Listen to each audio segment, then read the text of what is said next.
નમસ્તે મિત્રો, આ વિડીયોમાં આપણે આજે સ્પીચ રાઇટિંગ વિશે જોવા જઈ રહ્યા છીએ અને એમાં એક અગત્યની સ્પીચ છે બેનિફિટ્સ ઓફ પોઝિટિવ એટીટ્યૂડ, એટલે કે હકારાત્મક દૃષ્ટિકોણ હોય એના લાભ શું થાય. એટીટ્યૂડ એટલે વર્તન, બિહેવિયર, અને એ સ્ટાન્ડર્ડ 12th ઇંગ્લિશની અંદર પૂછાય અને જીપીએસસી જેવી કોમ્પિટિટિવ એક્ઝામની અંદર પણ સ્પીચ રાઇટિંગ પૂછાય છે.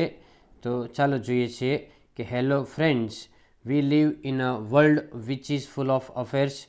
ચાલો મિત્રો, એમ કે આપણે એ જગતમાં રહીએ છીએ કે જેની અંદર ખૂબ જ ઘણી બધી રોજબરોજની ઘટનાઓ બનતી હોય છે. અફેર એટલે કરંટ અફેર કેમ હોય, રોજબરોજની ઘટનાઓ એવું. સન રાઇઝિસ એન્ડ સેટ્સ, સૂર્ય ઉગે છે અને આથમે છે. Between these two many incidents and unexpected happenings affect our lives. એ સૂર્યાસ્ત અને સૂર્યોદયની વચ્ચે ઘણી બધી ઘટનાઓ છે, અણધારી ઘટનાઓ આપણા જીવનને અસર પહોંચાડે છે. અફેક્ટ એટલે અસર કરવી. If our attitude is positive we can deal with them more easily. જો આપણું વર્તન હકારાત્મક હોય, વિધેયાત્મક હોય, તો આપણે આ બાબતને ખૂબ સારી રીતે પહોંચી વળીએ છીએ. Yes, today the subject is the benefits of positive attitude. હા મિત્રો, આજે આપણે જે સબ્જેક્ટ જોઈએ છીએ એ પોઝિટિવ એટીટ્યૂડના લાભાલાભ છે. Friends, in a Shakespearean play it is said there is nothing good or bad, our thinking makes it so. મિત્રો, શેક્સપિયરના નાટકમાં એવું કહ્યું છે કે કંઈ વસ્તુ સારી કે ખરાબ હોતી નથી, આપણા વિચારો છે, આપણો અભિગમ છે એને સારી કે ખરાબ બનાવે છે. WhatsApp message said the word impossible itself says I am possible. વોટ્સએપમાં એક મેસેજ આવ્યો હતો કે ઇમ્પોસિબલનો મિનિંગ થાય છે કે આઈ એમ પોસિબલ. પહેલાં બે શબ્દો અલગ પાડો, પહેલાં બે અક્ષરને, એટલે આઈ એમ થાય અને પોસિબલ કે હું શક્ય છું. This optimism can be brought by positive attitude. આ આશાવાદ, ઓપ્ટિમિઝમ એટલે આશાવાદ છે, એ હકારાત્મક દ્રષ્ટિકોણથી જ લાવી શકાય.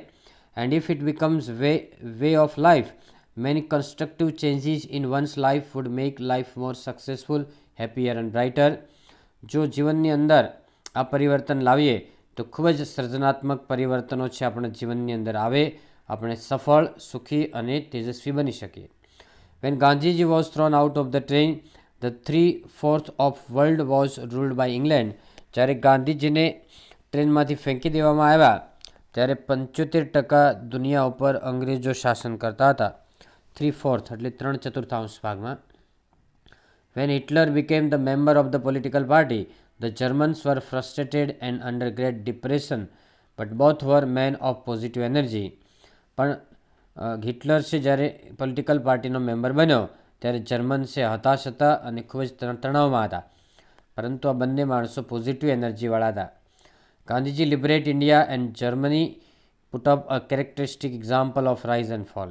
ગાંધીજીએ ઇન્ડિયાની આઝાદ બનાવ્યું અને જર્મની છે એમણે ચડતી પડતી સાથે પોતાનું એક વિશિષ્ટ એક્ઝામ્પલ સ્થાપ્યું છે.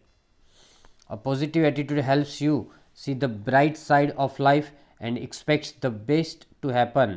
પોઝિટિવ એટીટ્યૂડ તમને મદદ કરે છે કે જીવનની અંદર ઉજળી બાબતને જુઓ અને સારી જ અપેક્ષા રાખો હંમેશા. It is manifested in positive thoughts, constructive thinking, creative feedback, optimism, motivation and energy to do things and accomplish goals. Accomplish એટલે પૂર્ણ કરવું, મેનિફેસ્ટ એટલે પ્રગટ થવું, દેખાવું. It is manifested in positive thoughts, તે હકારાત્મક વિચારોમાં દ્રષ્ટિગોચર થાય છે.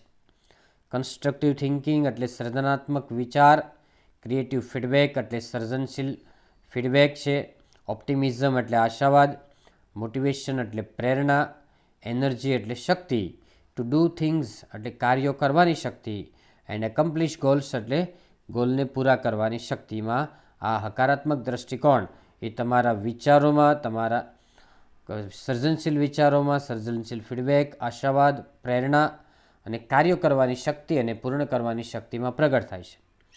It max the person feel inspired, તે વ્યક્તિને પ્રેરિત કરે છે. ઇન્સ્પાયર્ડ એટલે પ્રેરિત કરે છે. It gives one the strength not to give up in any circumstances, તે કોઈપણ સંજોગોમાં આપણે પ્રયત્ન છોડવો નહીં એવી વાત રજૂ કરે છે. ગિવ અપ એટલે છોડવું. Such persons look at failures and problems as blessings in disguise. આવા વ્યક્તિઓ છે નિષ્ફળતા અને પ્રશ્નો સામે જુએ છે બરાબર, આશીર્વાદ રૂપે. ડિસ્ગાઇઝ એટલે જાણે કે વેશ પલટો કરીને આવ્યા હોય, બરાબર, એ રીતે જુએ છે. ડિસ્ગાઇઝ એટલે વેશ પલટો કરો, મુખવટો બદલવો. They show self esteem and confidence, તેઓ સ્વમાન અને આત્મવિશ્વાસ બતાવે છે. સેલ્ફ એસ્ટીમ એટલે સ્વમાન. They find opportunities in every obstacles, તે દરેક અવરોધની અંદર તક જુએ છે. ઓબ્સ્ટિકલ એટલે અવરોધ. Is our prime minister Narendra Modi not the best example of positive attitude, શું આપણા વડાપ્રધાન નરેન્દ્ર મોદી એ પોઝિટિવ એટીટ્યુડનું શ્રેષ્ઠ ઉદાહરણ નથી? All the luxury and comforts we enjoy today are the outcome of positive attitude, અત્યારે જે વૈભવ અને આરામ આપણે આનંદ કરી રહ્યા છીએ, માણી રહ્યા છીએ, એ પોઝિટિવ એટીટ્યુડનું રિઝલ્ટ છે. આઉટકમ એટલે રિઝલ્ટ છે. If this attitude is strong enough in a person it becomes contagious, જો વ્યક્તિના જીવનમાં આ એટીટ્યુડ છે ખૂબ જ સ્ટ્રોંગ હોય, શક્તિશાળી હોય, તો એ વ્યક્તિ છે એ ખૂબ જ આગળ પાવરફુલ અને શક્તિશાળી અને સફળ બને છે. To sum up my speech I would say the world would be monotonous and boring without progressing booster of positive attitude. સ્પીચને પૂર્ણાહુતિ કરતાં મને એ કહેવું ગમશે કે જગત છે એ મોનોટોનસ બની જાય એટલે કંટાળાજનક બની જાય જો તમે તમારું પોઝિટિવ એટીટ્યૂડને બુસ્ટ ન કરો, વધારો નહીં, આગળ તમે પ્રગતિ ન કરો, જીવનમાં આગળ ન વધો, તો જીવન કંટાળાજનક બની જાય. સો that's all. Happy learning, happy sharing. Thank you very much.